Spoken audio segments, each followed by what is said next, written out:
இன்றைய தினம் நாம் தியானிக்க இருக்கக்கூடிய புஸ்தகம் பிலிப்பி பட்டணத்தில் உள்ள சபையாருக்கு பவுல் எழுதிய இது ஒரு நன்றியை தெரிவிக்கும் கடிதம். தன்னுடைய நன்றியை தெரிவித்து அவர் எழுதின கடிதம். முதல்ல இந்த பிலிப்பி பட்டணம் அது எப்படி என்ற அதனுடைய பின்னணியத்தை பார்க்கலாம். மக்கதோனியா நாட்டு அரசனாக இருந்த பிலிப்பு என்பவராலே கிறிஸ்துவுக்கு முன் 356வது வருடத்திலே இது எடுத்து பெரியதாக கட்டப்பட்ட ஒரு நகரம். இது ஒரு முக்கியமான நகரமாக அவர் தங்கி வசிக்கக்கூடிய நகரமாக வைத்திருந்தார். எனவே அவர் அந்த நகரத்திற்கு தன்னுடைய பெயரை சூட்டினார், பிலிப்பி அப்படின்னு. இந்த மக்கதோனியா நாட்டு அரசரான பிலிப்புனுடைய மகன் தான் அலெக்சாண்டர் த கிரேட். பிற்காலத்தில் பெரிய கிரேக்க சாம்ராஜ்யத்தை உருவாக்கின அலெக்சாண்டருடைய தகப்பனார் இவர். இவருடைய காலங்களுக்கு பின் நாட்களிலே சுமார் கிறிஸ்துவுக்கு முன் 168 ரோம சாம்ராஜ்யம் எழும்பின போது அவர்களால் யுத்தத்தில் இந்த பட்டணம் வெற்றி கொள்ளப்பட்டு அவர்கள் ஆளுகை கீழாக வந்தது. கிரேக்கர்களுடைய முக்கிய பட்டணமாக இருந்த ஒரு நகரம் இப்பொழுது ரோமர்கள் ஆளுகை கீழாக வந்துவிட்டது. இதிலும் ரோமர்கள் பிற்காலத்தில் அவர்களுக்குள் சண்டை போட்ட போது கிறிஸ்துவுக்கு முன் 42 அன்றைய தினம் ரோம சக்கரவர்த்திகளாக யார் வருவது என்று நடந்த போராட்டத்தில் புரூட்டஸ் கேசியஸ் என்பவர்களுக்கும் அந்தோனி ஆக்டோவியன் என்பவர்களுக்கு இடையிலான ஒரு பெரிய யுத்தம் இந்த இடத்துல தான் நடைபெற்றது. இந்த ஆக்டோவியன் தான் பின்னாடி அகஸ்டஸ் அப்படின்னு பேர் மாற்றினார். நம்ம வேதாந்தத்தை விட அகுஸ்துராயன்னு வரும். அவர் தான். இந்த நகரம் ரோமர்களால் அவர்களுடைய இராணுவ தளமாக இதை அமைத்து வைத்தார்கள். அதனால் இந்த பட்டணத்துக்கு விசேஷ ஒரு சிறப்பு கொடுத்து ரோம சிட்டிசன்ஷிப் இந்த பட்டணத்தில் உள்ள எல்லாருக்கும் கொடுத்து இதை ஒரு முக்கியமான ரோமர்களுடைய நகரமாக இதை வைத்திருந்தார்கள். விசேஷமாக ரோம இராணுவத்தில் பணிபுரிந்து ஓய்வு பெறுபவர்களுக்கு இங்கே இலவசமாக அரசாங்கத்தால் நிலங்கள் கொடுக்கப்பட்டு அவர்கள் இங்கே வீடு கட்டி குடியிருக்கும்படியாக. அதனால் பாதி பேருக்கு மேலே மிலிட்ரி ரிட்டையர்டு அல்ல மிலிட்ரியில் ஒர்க் பண்ணுறவங்க அந்த மாதிரி தான் அந்த பட்டணம் இருக்கும். அந்த மாதிரி அவங்க குடியிருந்தாங்க. அதே போல் ரோம சாம்ராஜ்யத்தினுடைய தலைநகரான ரோமை விட்டு இது தூரமாக இருந்தாலும் இது ரோம சாம்ராஜ்யத்தினுடைய முக்கியமான ஒரு பட்டணமாக இது தெரிந்து கொள்ளப்பட்டு இதற்கென்று விசேஷ சிறப்பு சலுகை அந்தஸ்து கொடுக்கப்பட்டுள்ளது. இந்த பட்டணத்தில் வாழக்கூடிய மக்கள் எல்லாம் நாங்கள் ரோம குடிமகன் என்று சொல்வதில் பெருமிதம் கொண்டு வாழ்ந்தவர்கள். இவங்க ரோம கலாச்சாரம், ரோமர்களுடைய அந்த உடை, பழக்க வழக்கம் இதுகளுக்கு தங்களை ஜாஸ்தியாக கொண்டு வந்தாங்க.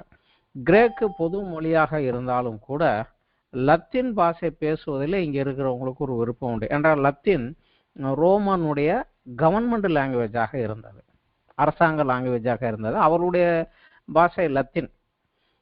அதனால் லத்தீன் பேசுவதில் விருப்பம் உள்ளவர்களாக இருந்தார்கள். இது இந்த பிலிப்பி பட்டணத்தினுடைய பின்னணி. இந்த பட்டணத்தில் சபை எப்படி உருவானது அப்படின்னு பார்க்கணும்னா அப்போஸ்தலர் நடவடிக்கை 15வது அத்தியாயம் 40 நம்ம படித்தோம் என்றால் 16வது அத்தியாயம் 15 வரைக்கும் உள்ளது படித்தா இந்த பட்டணத்தில் சபை எப்படி உருவானது அப்படிங்கிறது அதில் இருக்குது. பவுல் தன்னுடைய 2வது மிஷினரி பிரயாணத்தில் பவுலும் சீலாவும் மற்றபடி தீமோத்தேயுவும் கூட உடன் கூட்டி கொண்டு மிஷனரியாக பயணம் செய்து வருகிறார்கள். இவங்க ஆசியா பகுதியில் போய் ஊழியம் செய்யணும் அப்படின்னு பார்க்குறாங்க. அப்போஸ்தலர் நடவடிக்கை 16 6-8 வசனம் படித்தா இருக்கும். அவங்க ஆசியா பிராந்தத்தில் போய் சுவிசேஷம் சொல்ல வேண்டும் என்று முயற்சி செய்தார்கள். ஆனால் ஆவியானவர் அவர்களை போக விடவில்லை, தடை செய்தார் அப்படின்னு வருது. அவங்க அங்கேருந்து அடுத்தடுத்த பட்டணங்களுக்கெல்லாம் போகிறாங்க. ஆனால் அப்படி போகிற போது ஒரு நாள் அதில் பார்க்கலாம் 16 7 8 படிக்கலாம், 6 படிக்கலாம். அவர்கள் பிரிகியா கலாத்திய நாடுகளை கடந்த போது ஆசியாவிலே வசனத்தை சொல்லாதபடிக்கு பரிசுத்த ஆவியினாலே தடை பண்ணப்பட்டு மீசியா தேசம் மட்டும் பித்தானியா நாட்டுக்கு போக பிரயத்தனம் பண்ணினார்கள். ஆவியானவரோ அவர்களை போக விட்டாதிருந்தார். அப்போது மீசியா பக்கமாக போய் துரோவாவுக்கு வந்தார்கள். அங்கே ராத்திரியிலே பவுலுக்கு ஒரு தரிசனம் உண்டாயிற்று. அது என்னவென்றால் மக்கதோனியா தேசத்தான் ஒருவன் வந்து நின்று நீர் மக்கதோனியாவுக்கு எங்களுக்கு உதவி செய்ய வேண்டும் என்று தன்னை வேண்டிக் கொண்டதாக இருந்தது. இந்த தரிசனத்தை கொண்டோன்னா கர்த்தர் எங்களை மக்கதோனியா போக அழைக்கிறார் என்று சொல்லி அவங்க அங்கேருந்து கிளம்பி வராங்க. 11, 12 வசனங்கள்ல படிக்கலாம். துரோவாவிலே கப்பல் ஏறி சாமத்திரா தீவுக்கும் மறுநாளே நேப்போலிய பட்டணத்துக்கும் நேராக ஓடி அங்கே இருந்து மக்கோதோனியா தேசத்து நாடுகளில் ஒன்றிற்கு தலைமையானதும் ரோமர் குடியேறினதுமான பிலிப்பி பட்டணத்துக்கு வந்து அந்த பட்டணத்தில் சில நாள் தங்கி இருந்தோம். இதுதான் பவுல் பிலிப்பிக்கு வந்த கதை. ஆவியானவருடைய வழிநடத்தின்படி அங்கே வந்தார். அங்கே வந்து அவர் சுவிசேஷம் சொல்ல முயற்சி செய்கிற போது விசேஷமாக இந்த பிலிப்பி பட்டணத்தில் யூதர்களுடைய ஜெபாலயம் கிடையாது, இல்லை. அந்த ஒரு ஜெப ஆலயம் என்று வைத்து உட்காரக்கூடிய அளவுக்கு அங்கே யூதர்கள் இல்லை. குறைஞ்சது யூத ஜெப ஆலயம்னா 10 குடும்பமாவது இருக்கணும், 10 ஃபேமிலியாவது இருந்தால் தான் அதை வந்து பிரேயர் செல், ஜெபாலயம், சினகாக் அப்படின்னு சொல்லி அவங்க கூட முடியும். ஏன்னா அந்த அளவுக்கு ஆளுங்க கிடையாது. இதில் இருந்ததெல்லாம் முக்கியமாக ரோமர்கள் தான். அதனால் இவங்க எங்கே ஸ்பிரிச்சுவல் கேதரிங் நடக்குதுன்னு பார்த்தபோது ஒரு ஆத்தங்கரையில் பெண்கள் கூடி வந்து ஜெபம் பண்ணுகிறத பார்த்தாங்க. ஸோ அந்த இடத்துக்கு இவங்க போய் உட்காந்துருந்து அவங்கக்கிட்டக்க ஆண்டவருடைய வசனத்தை சொல்ல ஆரம்பித்தாங்க. அப்படி சொல்லுகிற போது அங்கே இருந்த லீதியால் அப்படிங்கிற ஒரு பெண்ணுடைய இருதயத்தை கர்த்தர் திறந்ததுனால அவளும் அவள் வீட்டார் அனைவரும் கர்த்தரை ஏற்றுக்கொண்டு ஞானசானம் பெற்றவர்கள். பிலிப்பு சபை ஒரு பிரேயர் செல்லில் உருவான சபை. அதனால் அவனுடைய அடித்தளம் கொஞ்சம் ஸ்ட்ராங்காகவே இருந்தது. பிரேயர் செல்லில் உருவான சபை. அது மாத்திரமல்ல, இன்றைய ஐரோப்பியா கண்டத்தில் முதலிலே கிறிஸ்துவை ஏற்றுக்கொண்ட சபை உருவான இடம் பிலிப்பு தான். இன்றைக்கு ஐரோப்பிய கண்டத்தில் தான் இது இருக்குது. முதல் சபை இதுதான். இதுக்கப்புறம் பிற்பாடு அங்கே என்ன நடந்தது? லீதியால் அவங்களை ஏற்றுக்கொண்டாங்க. அவள் வீட்டார் அனைவருடனா நாட் ஓன்லி ஃபேமிலி, அந்த வீட்டார் அனைவரோடும் அப்படிங்கிறதுக்கு அவங்க வீட்டில் உள்ள அனைவரும், அதாவது அவங்க கிட்டக்க வேலை செய்கிறவங்க அநேகரை வந்து விலைக்கு அடிமைகளாக வாங்கி வைத்திருப்பாங்க. அநேகர் அந்த வீட்டில் வேலை செய்கிறவங்களாக இருப்பாங்க. இவர்கள் அனைவருமே இயேசு கிறிஸ்துவை ஏற்றுக்கொண்டு இருந்தாங்க. அதுக்கப்புறம் அங்கே என்ன நடந்தது நமக்கு தெரியும். ஒரு குறி சொல்லக்கூடிய ஆவியை கொண்டு ஒரு பெண்ணில் இருந்து அசுத்த ஆவியை பவுல் விரட்டினதுனால அந்த முதலாளி கோபம் கொண்டு இவரை அடித்து உதைத்து இவரை கொண்டு அதிகாரிகள் கையில் ஒப்படைக்கிறார். அந்த அதிகாரிகள் இவங்களை தூக்கி காவலில் போட்டாங்க, சிறைச்சாலையில் போட்டு அடிக்கிறாங்க. சிறைச்சாலையில் இரவில் பவுலும் சீலாவும் தேவனை துதித்து பாடிக்கொண்டிருந்தார்கள். அவர்களை சந்திக்க தேவன் அங்கே இறங்கினார். அதன் நிமித்தமாக ஒரு பூமி எதிர்த்து சிவறுகள் உடைந்தது, கதவுகள் திறவுண்டன, கட்டுகள் கலன்று போயின. கர்த்தர் எங்கே உண்டோ அங்கே விடுதலை உண்டு. அதனால அந்த விடுதலை அங்கே வந்தது. அந்த ராத்திரியிலே அது மாத்திரமல்ல, அந்த சிறைச்சாலை தலைவனும் ரட்சிக்கப்பட்டு அந்த ராத்திரியிலே அவனும் அவனுடைய வீட்டார் அவனுடையவர்கள் அனைவரும் ஞானசானம் பெற்றார்கள். அந்த சிறை கைதிகளிலும் அநேகர் இந்த சுவிசேஷத்தை கேட்டிருந்தாங்க. மறுநாளில் பவுலை விடுவித்து அனுப்பும்படி சேவகர்களை அதிகாரிகள் அனுப்புகிறாங்க. அப்போ தான் பவுல் தன்னுடைய ரைட்டை சொல்கிறாரு, நான் வந்து பிறப்பிலேயே ரோம சிட்டிசன், என்னையை நீங்கள் விசாரிக்காமல் எப்படி நீங்கள் பனிஷ்மெண்ட் கொடுத்தீங்க? என்னை தண்டிச்சுட்டு இப்போ ரகசியமாக விடுதலை செய்கிறீங்களா? முடியாது, அவங்களே வந்து எங்களை வெளியே அனுப்பிட்டுட்டாங்க. இதனால் அங்கே உள்ள அதிகாரிகள் பயந்து போய், அதிகாரிகளோடு நியாயாதிபதிகளும் பயந்து போய் இவர் வீட்டுக்கு வந்து இவரை கேட்டு இவர்கிட்ட மன்னிப்பு கேட்டு கெஞ்சி, ஐயா அந்த மாதிரி பிரச்சனையாச்சு, தயவு செய்து நீங்கள் வாங்கன்னு சொல்லி அவங்கள ஊருக்கு வெளியே கொண்டாந்து விட்டுட்டு போனாங்க. ஸோ இந்த ஒரு நிமித்தமாக அங்கே உள்ள சபைக்கு அங்கே உள்ள அதிகாரிகளினால எந்த ஒரு மிரட்டலோ பயமோ கிடையாது. ஒரு மரியாதையோட அவங்கள வச்சுக்கிட்டாங்க. என்றால் மிகப்பெரிய ஒரு அற்புதங்களை அங்கே பார்த்துருக்குறாங்க, தேவனுடைய வல்லமையை சந்திச்சிருக்கிறாங்க. ரைட்டு அப்படின்ட்டு அவங்க கொஞ்சம் பயத்தோடையும் ஒரு இதோடையும் நின்றுக்கிட்டாங்க. அடுத்ததாக என்னன்னா, யூதர்கள் அதிகம் அங்கே இல்லாததுனால அந்த யூதர்கள் மூலமாக வரக்கூடிய கள்ள உபதேசம் குழப்பம் அங்கே உருவாகலை. அது ஒரு முக்கியமான காரணம். ரெண்டாவது, பரிசேய கிறிஸ்தவர்கள் எருசலேமிலேருந்து பவுல் எங்கே போய் ஊழியம் செஞ்சு சபை ஆரம்பித்தாலும் அங்கே வந்து குழப்பறதுக்குன்னு ஒரு கூட்டம் வருவாங்க. அவங்க அங்கே வரலை. காரணம் என்னன்னா, பவுலை வந்து ஏற்கனவே அடித்து ஜெயிலில் போட்டதுக்கு, பவுலையும் சிலாவையும் போட்டதுக்கு அவங்க சொன்ன காரணம் அப்போஸ்தலர் 16:21 நம்ம பார்க்கலாம். ரோமராகிய, அதாவது 20 பார்க்கலாம், அவர்களை அதிகாரி இடத்தில் ஒப்புவித்து யூதர்களாகிய இந்த மனுஷர் நம்முடைய பட்டணத்திலே கலகம் பண்ணி ரோமராகிய நாம் ஏற்றுக்கொள்ளாததையும் அனுசரிக்கவும் தகாத முறைகளை போதிக்கிறார்கள். நாங்கள் யூதர்கள் ரோம சட்டத்துக்கு விரோதமா கலவரம் பண்றாங்க அப்படின்னு சொல்லித்தான் குற்றம் சாட்டினாங்க. ஆனா பவுல் நான் ரோம குடிமகன், நான் யூதன் தான், ஆனா நான் ரோம குடிமகன், சிட்டிசன் ஆஃப் ரோம் அப்படின்னு சொன்னோன்னதான் அவங்க பயந்து போய் விட்டுட்டாங்க. இப்ப எருசலேமிலிருந்து சில பரிசேய கிறிஸ்தவர்கள் உள்ள அங்க குழப்பணும்னா அங்க பிரச்சனை ஆயிரும். ஏன்னா அது ரோம சிட்டிசன்ஸ் உள்ள ரோம இராணுவ தளமாக இருந்தா ரோம சட்டத்திற்கு மரியாதை கொடுக்கக்கூடிய ஒரு பேர்பட்டான். அங்க அடுத்தவங்க உள்ள வந்தாங்கன்னா விவகாரமா போயிடும். அதனால ஜாஸ்தி பேர் அங்க வரல. அதனால அந்த சபை கொஞ்சம் குழப்படி இல்லாமலே ஸ்ட்ராங்காக இருந்தது. அது மாத்திரமல்ல, இந்த பிலிப்பு சபை தேவனுடைய கிருபையினாலும் நம்ம நடாவதில் தேவன் முன்குறித்து இந்த பட்டணத்துக்கு போ என்று வழி நடத்தி அனுப்பியிருந்தார். அந்த பட்டணம் கிருபையினாலும் விசுவாசத்தினாலும் மட்டுமல்ல, விசுவாசத்திற்கு ஏற்ற கிரியையினாலும் வளர்ந்த சபை, வளர்ந்து கொண்டிருந்த ஒரு சபை. அதை எப்படி நம்ம பார்க்கலாம்னா, பவுலினுடைய மிஷனரி பயணங்களை எல்லாம், அதுக்கப்புறம் பவுலினுடைய எல்லா மிஷனரி பயணங்களையும் அவருடைய ஊழியத்தையும் பொருளால தாங்கின சபை இந்த ஒரு சபை தான். இந்த சபை தான் விசேஷமாக 2 கொரிந்தியர்ல பவுல் இந்த 2 கொரிந்தியர் சபைக்கு தன்னை குறித்து எழுதுகிற போது சில காரியங்களை எழுதுறாரு. அதை நம்ம பார்க்கலாம். 2 கொரிந்தியர் 11வது அத்தியாயத்துல 7-9 வசனங்களில் நம்ம பார்க்கலாம். நீங்கள் உயர்த்தப்படும்படிக்கு, அதாவது கொரிந்து சபைக்கு எழுதுகிறார். அவங்கள திட்டி நான் என்னுடைய ஊழியத்தை உறுதிப்படுத்துவதற்காக எழுதுகிற போது இந்த பாயிண்ட் எழுதுவாரு. நீங்கள் உயர்த்தப்படும்படிக்கு நான் என்னைத்தானே தாழ்த்தி தேவனுடைய சுவிசேஷத்தை இலவசமாக உங்களுக்கு பிரசங்கித்ததினாலே குற்றம் செய்தேனோ, உங்களுக்கு ஊழியம் செய்யும்படிக்கு மற்ற சபைகளில் சம்பளத்தை பெற்று அவர்களை கொள்ளையிட்டேன். நான் உங்களோடு இருந்து குறைவுபட்ட போதும் ஒருவரையும் நான் வருத்தப்படவில்லை. மக்கதோனியாவிலிருந்து வந்த சகோதரர் என் குறைவே நிறைவாக்கினார்கள். இந்த மக்கதோனியாவில் வந்த சபை பிலிப்பு சபை தான். கொரிந்துவில் அவர் ஊழியம் செய்த காலத்தில் அவர் ஊழியத்திற்கு பேக்கப் பண்ணின சபை இந்த சபை தான். இதே இந்த பிலிப்புக்கு எழுதின நிருபத்திலையும் பவுல் இதை விசேஷமாக எழுதுகிறார். 4வது அத்தியாயத்துல பார்த்தா ஒரு குறிப்பு அவர் எழுதுகிறார். 4வது அத்தியாயத்துல 15வது வசனத்துல, மேலும் பிலிப்பியரே, சுவிசேஷத்தின் ஆரம்பத்திலே நான் மக்கதோனியாவிலிருந்து புறப்பட்ட போது, பிலிப்பு பட்டணத்தை சபையை ஸ்தாபித்து விட்டு ஒரு வெளியேறி போன போது, கொடுக்கல் வாங்கல் காரியத்தில் நீங்கள் மாத்திரமே எனக்கு உடன்பட்டதே அல்லாமல் வேறொரு சபையும் உடன்படவில்லை என்பதை நீங்கள் அறிந்திருக்கிறீர்கள். நான் தெசலோனிக்காயில் இருந்த போதும் என் குறைவை நீங்கபடி 2 அனுப்பினீர்கள்.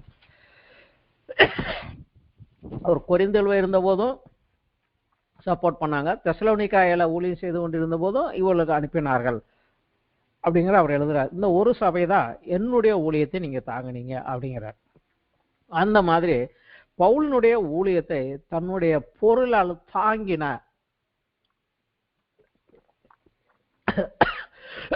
ஒரு ஊழியத்தை தாங்குகிற சபை இருந்தது. இந்த கடிதம் எழுதப்பட்ட சமயமும், இந்த பிலிப்பியர் கடிதம் எழுதப்பட்ட சமயத்திலையும் பவுல் எருசலேமில் கைது செய்யப்பட்டு ரோமாபுரிக்கு கொண்டு வந்து ரோமிலே சிறையிருப்பிலே இருக்கிறார். வீட்டு காவலிலே சிறையில் இருந்த நேரம். அப்போஸ்தலர் அதிகாரம் 28ல கடைசியாக இருக்கிற 2 வசனங்கள் 30-31 வசனத்துல படிச்சோம்னா அது கரெக்டாக இருக்கும். பின்பு பவுல் தனக்காக வாடகைக்கு வாங்கி இருந்த வீட்டிலே 2 வருஷம் முழுவதும் தங்கி தன்னிடத்தில் வந்த யாவரும் ஏற்றுக்கொண்டு மிகுந்த தைரியத்தினுடைய தடையில்லாமல் தேவனுடைய ராஜ்யத்தை குறித்து பிரசங்கித்து கர்த்தராகிய இயேசு கிறிஸ்துவை பற்றிய விசேஷங்களை உபதேசித்து கொண்டிருந்தான். இதுல 16வது வசனம், அவர்கள் கைது செய்யப்பட்டு ரோமாபுரிக்கு வந்தபோது, நாங்கள் ரோமாபுரியில் சேர்ந்தபோது 100க்கு அதிபதி தன் காவலில் இருந்தவர்களை சேனாதிபதி இடத்தில் ஒப்பு கொடுத்தான். அப்போது பவுல் தன்னை காத்திருக்கிற சேவகனோட தனித்து குடியிருக்கும்படி உத்தரவு பெற்றுக்கொண்டான். என்றால் அவன் ஒரு ரோம சிட்டிசன், அதனால விசாரணை நடக்கிற வரைக்கும் ஜெயிலில் இல்லாமல் ஹவுஸ் அரெஸ்ட், வீட்டு காவலில். அதுக்காக கவர்மெண்ட் கொடுக்கல, இவன் ஒரு வீடை வாடகைக்கு எடுத்து அங்கே தங்கி இருந்தான். இவனை விசாரிக்கிறவங்க அங்கேருந்து வர்ற வரைக்கும் அப்படிங்கிற 2 வருஷம் அவனுடைய விசாரணைக்குரிய காரியங்கள் நடந்தது. 2 வருஷம் அங்கே இருந்தான். அந்த 2 வருடமாக அவன் வீட்டு காவலில் இருந்தான். இதை பிலிப்பி சபை கேள்விப்பட்டு, இது நடந்தது கிபி 60லேருந்து 62 அந்த காலகட்டத்தில் கேள்விப்பட்டு, அவன் வீடை வாடகைக்கு பிடிச்சி தங்கியிருக்கான், வாடகை கொடுக்கணும், அவன் சாப்பிடணும், கேஸ் முடிஞ்சு வெளியே வரணும், அது வரைக்கும் அவன் தேவைக்குரிய பொருள் உதவிகளை கையில் கொடுத்து, அது மாத்திரமல்ல வீட்டு காவலில் இருக்கிறவன் வீட்டை விட்டு வெளியே போக முடியாது, அவனுடைய தேவைகளுக்கு உதவியாக இருக்கும்படி எப்பாப்பிராத்து அப்படிங்கிற ஒருத்தனை ரோமுக்கு அனுப்புகிறாங்க. அவன் அங்கே இருந்து இங்கே வரான். ரோமுக்கு வந்து பவுல் கையில் அந்த பொருளை கொடுத்து விட்டு வீட்டு வேலைகள், குடும்ப காரியங்கள் தான் சொல்லணும், அவனுக்கு சமைச்சு போடணும், வீட்டை சுத்தம் பண்ணி வைக்கணும், வர்றவங்க போகிறவங்க கூட பவுல் சுவிசேஷத்தை சொல்லி கொண்டு இருப்பார். அவருடைய தேவைகளுக்காக வெளியே போய் என்னென்ன வேணுமோ வாங்கிட்டு வர, இதெல்லாம் செய்கிறதுக்காக என்று எப்பாப்பிராத்து அங்கே வந்தார். ஆனால் வந்ததுக்கப்புறம் என்ன ஆனார், அவர் ரோமுக்கு வந்ததுக்கப்புறம் கொஞ்சம் காலத்துக்கு அப்புறம் அவருக்கு நோய்வாய்ப்பட்டு கொஞ்சம் சீரியஸ் ஆகி சாகர கண்டிஷன் வரைக்கும் போயிட்டார். இதை நம்ம பிலிப்பி எழுதின நிருபத்தில் 2வது அத்தியாயத்தில் நம்ம படித்தோம்னா அதில் பவுல் வந்து அந்த காரியத்தை எழுதுகிறார். 2வது அத்தியாயத்தில் வந்து 8ல் அவர் சொல்லுகிறார்,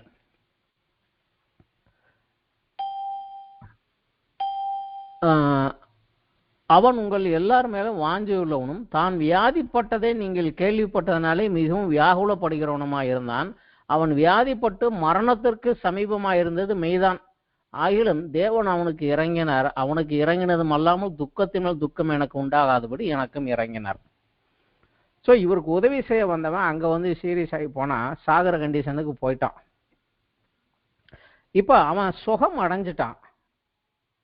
சுகம் அடைந்ததற்கு பிற்பாடு இப்போ பவுல் என்ன சொல்கிறாருன்னா, என்னை பற்றி பிலிப்பி பட்டணை கவலைப்படுறதை காட்டிலும் நம்ம அனுப்பினவன் சீரியஸ் ஆகி போய் சாக கிடக்கிறான், உன்னை பற்றி கவலைப்பட்டுக்கிட்டு இருப்பாங்க. அதனால் நீ சுகம் ஆகிட்ட, இனி என்ன செய்ய, நீ பிலிப்பி பட்டணத்துக்கு திரும்ப போ அப்படின்னு சொல்லி அவனை திரும்பி அனுப்புகிறாரு. இது நடந்தது கிபி 62. அவர் விடுதலை ஆவதற்கு கொஞ்சம் முன்னா கூடி நடந்தது. இது இந்த கடிதத்தை எழுதி அவனை திருப்பி அனுப்புகிறார். இதற்கு முந்தி அனுப்பின கடிதம் தான் எபேசியர், கொலோசியர், பிலமோன். இந்த 3 கடிதங்களும் இதுக்கு கொஞ்சம் முன்னக்கூடி அனுப்பின கடிதம். இதற்கு பிற்பாடு கடைசியாக அந்த சிறையில் இருந்த 2 வருடத்தில் கடைசியாக அனுப்பின கடிதம் தான் இது. இது கிபி 62.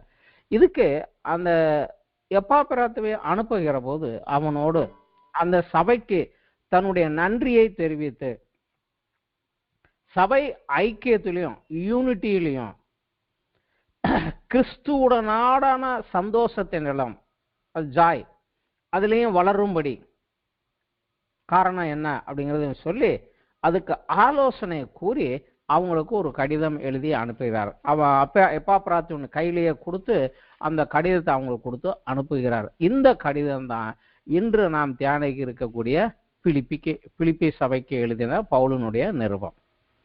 இதனுடைய பின்னணி என்னன்னு பார்த்துட்டோம். அந்த சபையினுடைய பின்னணி, இந்த கடிதம் எழுதுவதற்கு பின்னாடி இருந்த பின்னணியும் என்ன அப்படின்னு பார்த்துட்டோம்.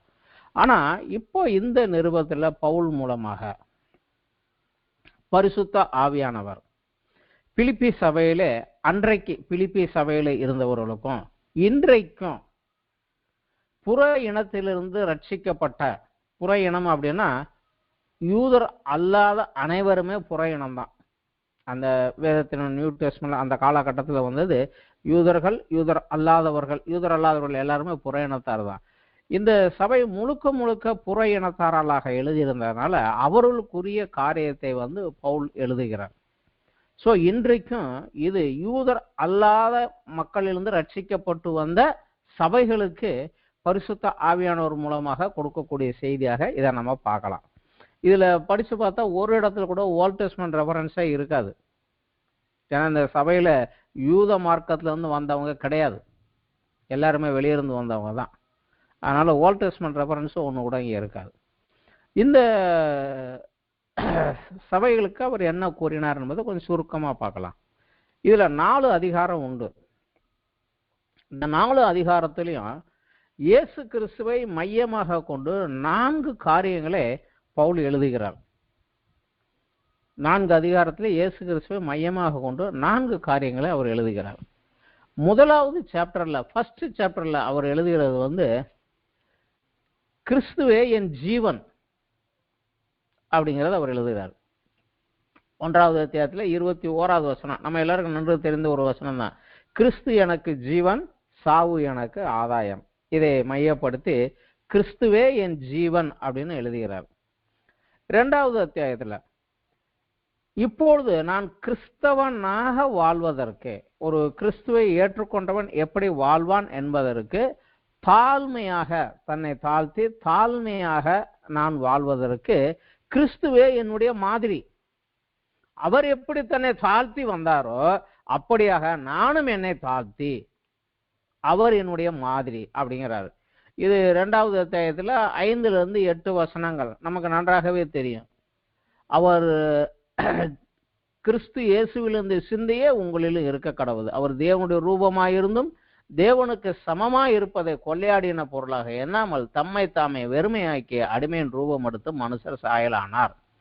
அவர் மனுஷ ரூபமாக காணப்பட்டு மரண பரியந்தம், அதாவது சிலுவையின் மரண பரியந்தம் கீழ்ப்படிந்தவராகிய தம்மை தாமே தாழ்த்தினார். ஸோ இதுதான் எனக்கு ஒரு மாடல். அது மாத்திரமல்ல, உங்களுக்கும் இது மாடலாக இருக்கணும் அப்படிங்கிறத விவரமாக எழுதுகிறார். இப்போ முக்கியமாக அவர் கிறிஸ்துவை குறித்து சொல்வது, தாழ்த்துவதற்கு, தன்னை ஹியூமிலியேட் பண்ணுவதற்கு, கீழே இறக்குவதற்கு என் மாதிரி அவர் தான் அப்படின்னு சொல்லுகிறார். 3வது சாப்டரில் அடுத்த ஒரு விஷயத்தை சொல்லுகிறார். கிறிஸ்துவே என் ரட்சிப்பை பூரணப்படுத்தி என் சரீரத்தை மறுரூபமாக்குவதற்கு வருவார் அப்படிங்கிறார். அதை 3வது அத்தியாயம் 20-21 வசனங்கள்ல படிக்கலாம். நம்முடைய குடியிருப்போ பரலோகத்தில் இருக்கிறது, அங்கே இருந்து கர்த்தராகிய இயேசு கிறிஸ்து என்னும் இரட்சகர் வரை எதிர்பார்த்து கொண்டிருக்கும். அவர் எல்லாவற்றையும் தமக்கு கீழ்ப்படுத்தி கொள்ளத்தக்கதாக தம்முடைய வல்லமையான செயலின்படியே நம்முடைய அற்பமான சரீரத்தை தம்முடைய மகிமையான சரீரத்திற்கு ஒப்பாக மறுரூபப்படுத்துவார். ஸோ என்னுடைய என்றும் அவர் தான்.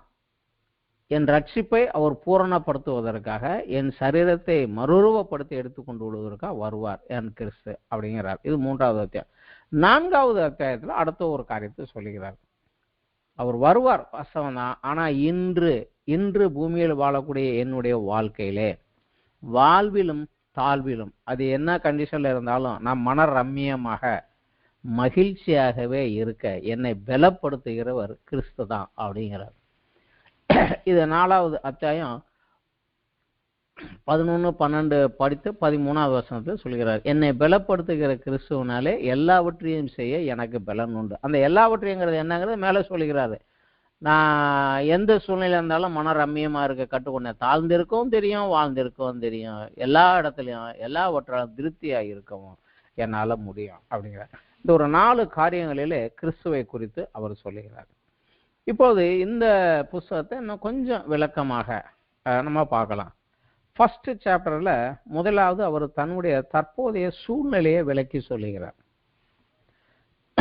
அதில் விசேஷமாக நான் இப்போ ஜெயிலில் இருக்கிறேன், என்ன சூழ்நிலை இருக்கிறேன் அப்படிங்கிறத சொல்லிட்டு விசேஷமாக அதில் வசனம் 7லே ஒரு வார்த்தை சொல்லுகிறார். என் கட்டுகளிலும் நான் சுவிசேஷத்திற்காக உத்தரவு சொல்லி அப்படிங்கிறாரு. வசனம் 12லையும் சொல்லுகிறாரு, சகோதரரே எனக்கு சம்பவித்தவைகள் சுவிசேஷம் பிரபலமாகும்படி ஏதுவாகும்படி நீங்கள் அறிய மனதாக இருக்கிறேன். அரண்மனை எங்கும் உள்ள யாவருக்கும் என் கட்டுகள் கிறிஸ்துவுக்குள்ளான கட்டுகள் என்று வெளியரங்கமாகி 14ல் சொல்கிறார், சகோதரர்கள் அநேகர் என் கட்டுகளினாலே கர்த்தருக்குள் தினம் கொண்டு அப்படிங்கிறார். இதில் திரும்ப என் கட்டுகள் அப்படிங்கிறார். அந்த கட்டுகள் என்றால் என்ன, அது நமக்கு கொஞ்சம் தெரியணும். ஏன்னா பவுல் ரோமா குடிமகனாக, ரோம சிட்டிசனாக இருந்ததுனால விசாரணை நடத்தி ஜட்ஜ்மெண்ட் கொடுக்குற வரைக்கும் அவருக்கு சிறை தண்டனையோ காவலிலோ போடாம ஒரு வீட்டு காவலில் இருக்கும்படியாக அனுமதி கொடுத்துட்டாங்க. அந்த வீட்டு வாடகை அவர் பொறுப்பு. அது தவிர அவரோடு கூட ஒரு ரோம சிப்பாய் எந்நேரமும் இருப்பான். பவுலினுடைய கையில ஒரு விலங்கிடப்பட்டு அதில் ஒரு சங்கிலி கட்டப்பட்டு அந்த சங்கிலியுடைய மறுமுனையில ஒரு விலங்கு இருக்கும். அது அந்த சிப்பாயோட கையில இருக்கும். இவர் பவுல் எங்க தப்பிச்சு போயிட்டாருன்னா அதுக்கு பதில் அவனை காலி பண்ணிடுவாங்க. இதுதான் அவர் சொல்லக்கூடிய கட்டு. அந்த சிப்பாய் 8 மணி நேரத்துக்கு ஒருத்தர் மாறிக்கிட்டே இருப்பான். ஒரே ஆள் பெர்மனண்டாக இருக்கிறது இல்லை, 8 ஹவர்ஸுக்கு ஒருத்தன் மாறிக்கிட்டே இருப்பான்.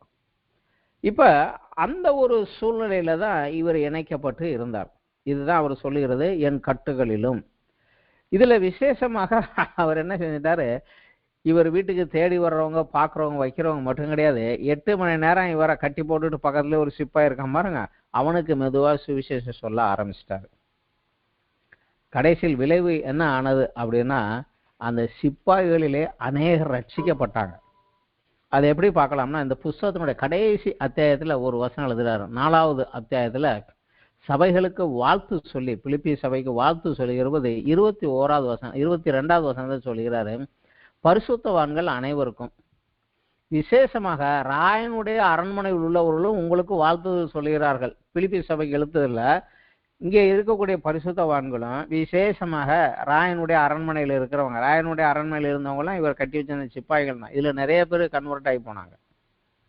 இவர் தேடி வந்து விசாரித்து கேட்ட யூதர்கள், மற்றவர்கள், புற இனத்தார எல்லாருக்கும் சொல்லியிருக்காரு.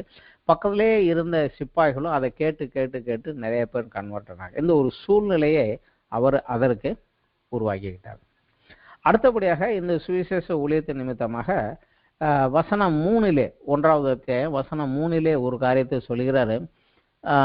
பிலிப்பி சபையை குறித்து, சுவிசேஷம் உங்களுக்கு அறிவிக்கப்பட்ட நாள் முதல் இதுவரைக்கும் நீங்கள் அதற்கு உடன்பட்டவர்கள் ஆனபடியால். இந்த உடன்பட்டவர்கள் என்பதை தான் 4வது அத்தியாயத்தில் அதுக்கு சரியான அர்த்தம் என்ன அப்படின்னு பார்த்தோம். அதாவது மக்கதோனியாவிலிருந்து புறப்பட்ட போது கொடுக்கல் வாங்கல் காரியத்தில் நீங்கள் மாத்திரம் எனக்கு உடன்பட்டதே அல்லாமல், இந்த உடன்பட்டவர்கள் என்பதை ஆங்கில வேதகம் NIV பார்த்தீங்கன்னா யூ ஆர் மை பார்ட்னர்ஸ் அப்படின்னு வரும். பார்ட்னர்ஷிப், என்னுடைய ஊழியத்தில் நீங்கள் பார்ட்னர்ஷிப்பாக இருந்தீங்க அப்படிங்கிறது. அதே போல் வசனம் 7 நீங்கள் அனைவரும் எனக்கு அளிக்கப்பட்ட கிருபையில் பங்குள்ளவர்கள் ஆனபடியினாலே நீங்கள் என் ஊழியத்தில் நீங்கள் ஒரு பார்ட்னருங்க அப்படிங்கிறார். அதே போல் இதில் வசனம் 17 4வது அத்தியாயம் 17வது வசனத்தில் இவங்களை குறித்து எழுதுகிற போது ஒரு காரியத்தை சொல்கிறாரு.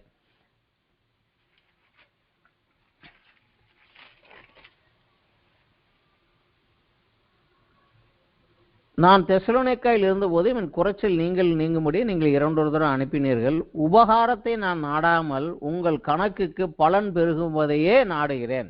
அதாவது உங்கள்கிட்ட இருந்து வர்ற ஃபைனான்ஸை மட்டும் நான் எதிர்பார்க்காம அதை சரியாக முறையாக பயன்படுத்தி அதனுடைய ரிசல்ட்டு பெருகுவதையே நான் விரும்புகிறேன். ஏன்னா இதில் மறைமுகமாக ஒரு காரியத்தை சொல்லுகிறாரு. சுவிசேஷ ஊழியத்திலே, பவுலுடைய சுவிசேஷ ஊழியத்திலே பிலிப்பி சபை ஃபைனான்சியல் பார்ட்னரு, பிலிப்பு ஒர்க்கிங் பார்ட்னர். நம்ம 2 பேரும் சேர்ந்து ஒரு பார்ட்னர்ஷிப் போல நம்ம இந்த வேலையை செய்து கொண்டு வருகிறோம். அதனால் வரக்கூடிய ரிசல்ட்டில் உங்களுக்கும் பங்கு உண்டு. ஸோ அந்த பங்கு பெருகுவதற்காகவும் நான் கொஞ்சம் ஹார்டாக ஒர்க் பண்ணுறேன் அப்படிங்கிறார். ஒரு அந்த சபையை குறித்த காரியங்களை நம்ம இதில் கொஞ்சம் படிக்கலாம். அது மாத்திரமல்லாமல் ஒரு காரியத்தை அவங்களுக்கு தெளிவாகவே சொல்லுகிறார். இன்று அநேகர் இடங்களில் இந்த ஒரு காரியம் எங்கேயுமே போதிக்கப்படுவது இல்லை. வசனம் 29 30 அத்தியாயம் 1 வசனம் 29, ஏனெனில் கிறிஸ்துவனிடத்தில் விசுவாசிக்கிறதற்கு மாத்திரமல்ல அவர் நிமித்தமாக பாடுபடுகிறதற்கு உங்களுக்கு அருளப்பட்டு இருக்கிறது. அருளப்பட்டு இருக்கிறதுன்னா அந்த ஆசீர்வாதமும் உங்களுக்கு கொடுக்கப்பட்டு இருக்கிறது. என்ன ஆசீர்வாதம்? கிறிஸ்துவின் நிமித்தம் பாடுபடுவதற்காகவும். இயேசு கிறிஸ்துவனுடைய டீச்சிங் இதுதான். ஒருவன் தன்னைத்தான் வெறுத்து தன் சிலுவையை எடுத்துக்கொண்டு அனுதினமும் தன் சிலுவையை எடுத்துக்கொண்டு என்னை பின்பற்றாவிட்டால் என் சீசனாக இருக்க முடியாது. என் பின்னாடி வந்துட்டேன்னா உபத்திரமும் பாடுகளும் தொந்தரவுகளும் உண்டு. என்கிட்ட வந்தேன்னா ஒரு கஷ்டமும் இல்லாமல் நான் அப்படியே உன்னை கொண்டு வந்துடுவேங்கிறதெல்லாம் கள்ள சுவிசேஷம். இவர் அதை அவங்களுக்கும் சொல்கிறாரு. நீங்கள் இவ்வளோலாம் செஞ்சிட்டீங்க, இதெல்லாம் பண்ணுறீங்க, ஆனாலும் உங்களுக்கு இங்கே பூமியில் கொஞ்சம் உபத்திரவங்களும் உண்டு. இது உங்களுக்கு கிறிஸ்துவின் நிமித்தம் பாடுபடுவதற்காக தேவனாலே உங்களுக்கு ஆசீர்வாதமாக கொடுக்கப்பட்டு இருக்கிறது. கிறிஸ்துவுக்காக பாடுபடுறது ஒரு பெரிய பிளெஸ்ஸிங். அதை இங்கே எழுதுகிறார். அதிலே விசேஷம் எழுதுகிறார். நீங்கள் என்னிடத்தில் கண்டதும் எனக்கு உண்டென்று இப்பொழுது கேள்விப்படுகிறதுமான போராட்டமே உங்களுக்கு உண்டு. இப்ப நான் எப்படி இருக்கிறேனோ அந்த மாதிரி ஒரு சூழ்நிலை கூட உங்களுக்கு வரலாம். மேக்சிமம் இவ்வளவுதான் வரும், ஜாக்கிரதையா இருங்க அப்படின்னு சொல்லி அதுக்கு தயாராக இருங்க அப்படின்னு சொல்லுகிறாரு. 2வது சாப்டர்ல இந்த பிலிப்பி சபையினர் மனத்தாழ்மையிலும் பிறருடைய நலன் விரும்பியும் நடக்க வேண்டும் என்று ஆலோசனை கூறுகிறார். இன்றைக்கு அநேக இடங்களில் 10 கட்டளைகள் 10 கற்பனைகள் 10 கற்பனைகள் சொல்கிறார்கள். 10 கற்பனை நியாயப்பிரமாணத்தின் கீழாக வரக்கூடிய யூதர்களுக்கு. நமக்கு அதனுடைய பின்னணியும் தெரியணும், அதனுடைய அர்த்தம் தெரியணும். ஆனால் நமக்கு கிறிஸ்து கொடுத்தது 2 தான். உன் தேவனாகிய கர்த்தரிடத்தில் முழு இருதயத்தோடும் முழு மனதோடும் முழு சிந்தையோடும் முழு சாமர்த்தியத்தோடும் பலனோடும் அன்பு கூறுவாயாக. உன்னை நேசிக்கிறது போல பிறனை நேசிப்பாயாக. ஸோ இந்த 2 காரியத்திலே அவங்க வளரணுங்கிறதுக்காக மனத்தாழ்மையிலும் தன்னைத்தானே தாழ்த்தி பிறர் நலன் விரும்பி நீங்க நடக்க வேண்டும். அப்பதான் இந்த 2ஐயும் ஃபுல்லா பண்ண முடியும் அப்படிங்கிறதுக்காக அவங்களுக்கு ஆலோசனை கூறுகிறார். அந்த ஆலோசனைக்கு சில மாதிரிகளை அவர் காண்பிக்கிறார்.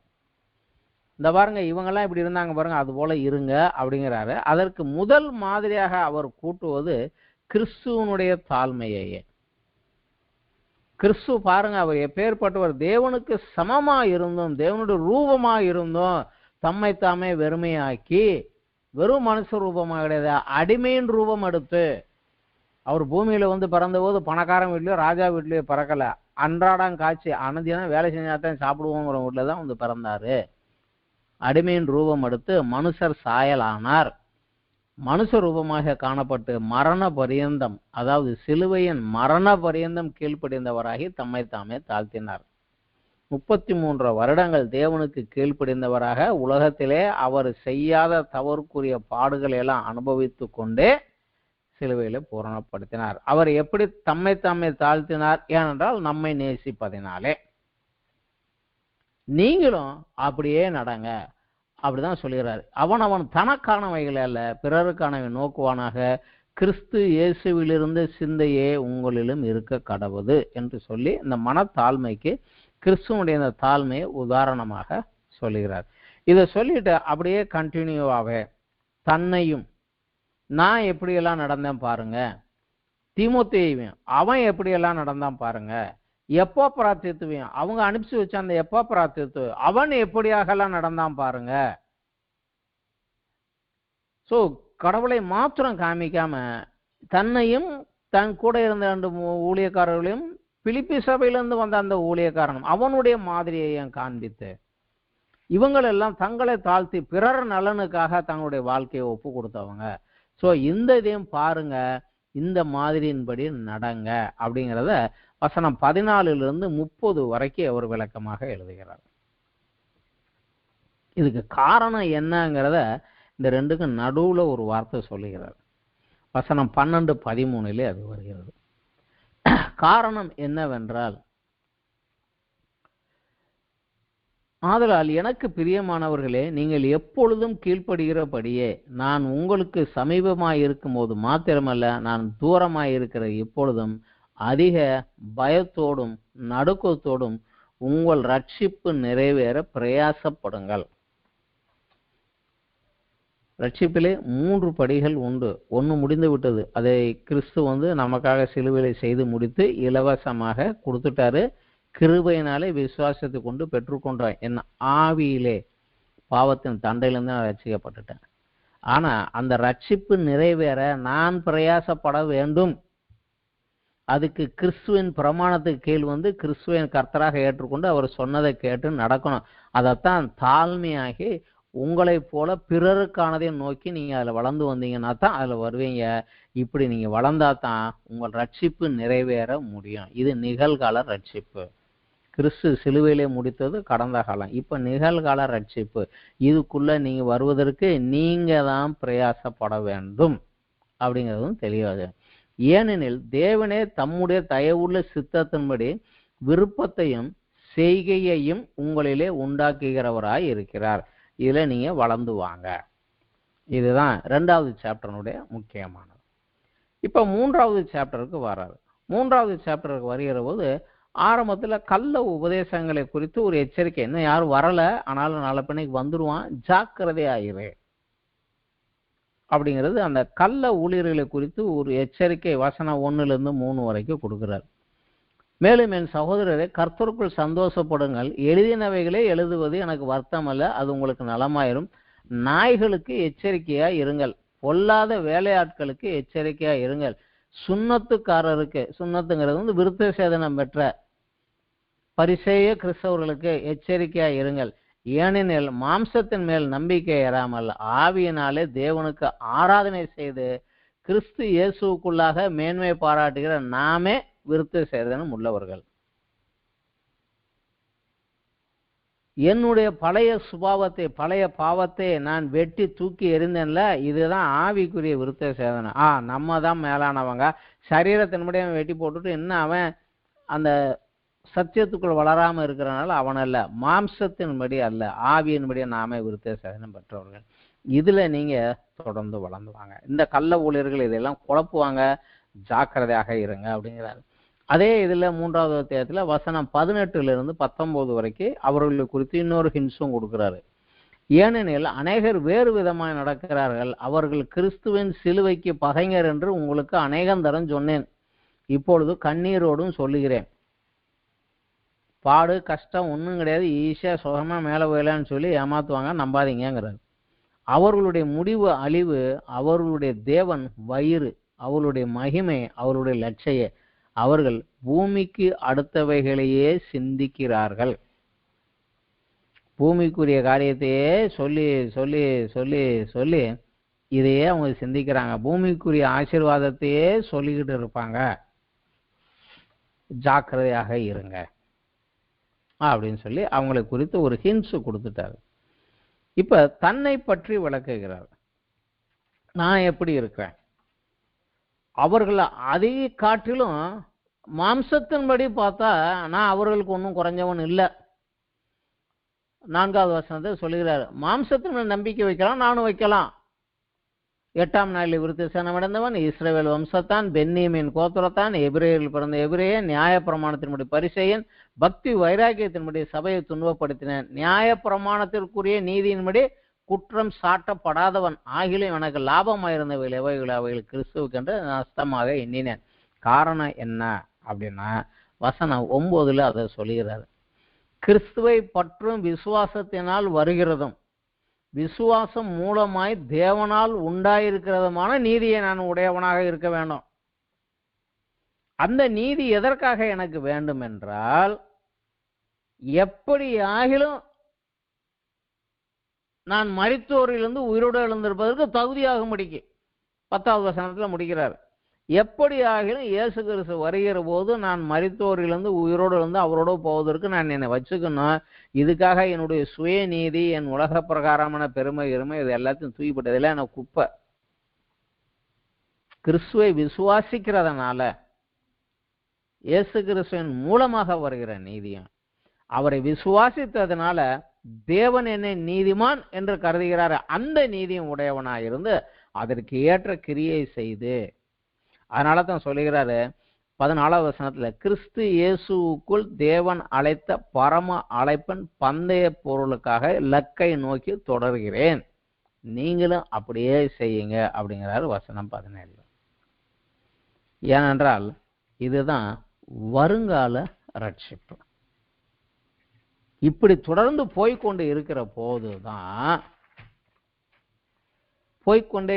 போதுதான் அங்கே இருந்து நம்முடைய இரட்சகராகிய இயேசு கிறிஸ்து நம்முடைய சரீரத்தை தம்முடைய சரீரத்திற்கு ஒப்பாக அற்பமான அந்த சரீரத்தை மகிமையின் சரீரமாக்கி கொண்டு போய், இது வருங்கால ரட்சிப்பு. ரட்சிப்பு அங்கே போய் பூரணப்படுது. மனம் திரும்புதலிலே ஆரம்பித்தோம். அதை 2000 வருஷத்துக்கு முன்னாடி இயேசு கிறிஸ்து பூமியிலே அவர் செய்து முடித்து விட்டார், நம்ம ஒன்றும் செய்ய முடியாது, அவர் முடித்து விட்டார். 2வது இப்போ ஆத்துமாவில நடக்கக்கூடிய ரட்சிப்பு, பாவ சுபாவத்தையும் பழைய சுபாவத்தையும் கலைந்து விட்டு புதிய மனிதன் கிறிஸ்துவை போல மாறுகிற அதற்கு நான் பிரயாசனப்படணும். இது என் ஆத்துமாவில நடக்கக்கூடிய ரட்சிப்பு. ஆனால் வருங்கால ஒரு ரட்சிப்பு, இயேசு கிறிஸ்து வருகிற போது அவர் என் சரீரத்தை தன்னுடைய சரீரத்துக்கு இது என் சரீரத்தில் நடக்கக்கூடிய ரட்சிப்பு, இது வருங்கால ரட்சிப்பு. இந்த 3 படிகளையும் விளக்கி சொல்லி, அதனால இதுக்கு நீங்க நோக்கம் கொண்டு ஓடுங்க, பூமிக்குரிய காரணத்தையே பிடிச்சிக்கிட்டு நீங்க போகாதீங்க, இதை நினைச்சிட்டு அதை கோட்டை விட்டுறாதீங்க அப்படிங்கிறத மறைமுகமா சொல்கிறார். கடைசியாக அதிகாரம் 4ல கிறிஸ்துவுக்குள் வளருங்க அப்படிங்கிறார். எப்போதும் சந்தோஷமா இருங்கள், நீங்க வளர்ந்து வாங்க, நீங்க வளர்ந்து வாருங்க அப்படிங்கிறார். அந்த கிறிஸ்துவுக்குள் வளருவதற்கு என்ன செய்ய வேண்டும் என்றால், கிறிஸ்துவோடு இருக்கக்கூடிய ஐக்கியத்திலே, கிறிஸ்துவோடு உள்ள ஐக்கியத்திலே நம்ம வளர வேண்டும். கிறிஸ்துவோடு உள்ள ஐக்கியத்தில் வளருவதற்கு என்ன வேணும் என்றால், இன்றைக்கு நம்ம சொல்லலாம், நிறைய வேதத்தை தியானம் பண்ணு, படி, அவர் பேசுறதை கேளு, ஜெபத்துல அதிக நேரம் அவரோடு பேசு. பவுல் இதை எழுதின காலத்துல நமக்கு கிடைத்தது போல வேத புஸ்தகம் அவங்களுக்கு இல்லை.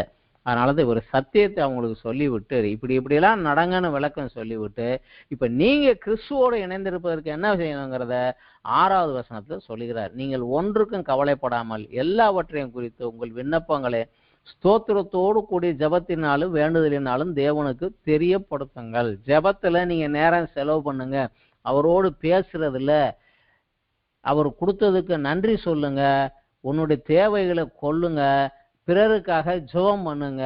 இதை எல்லாத்துலேயும் சொல்லிக்கொண்டு அவரோடு இணைந்து இருக்கக்கூடிய அந்த ஐக்கியத்துல வளருங்க.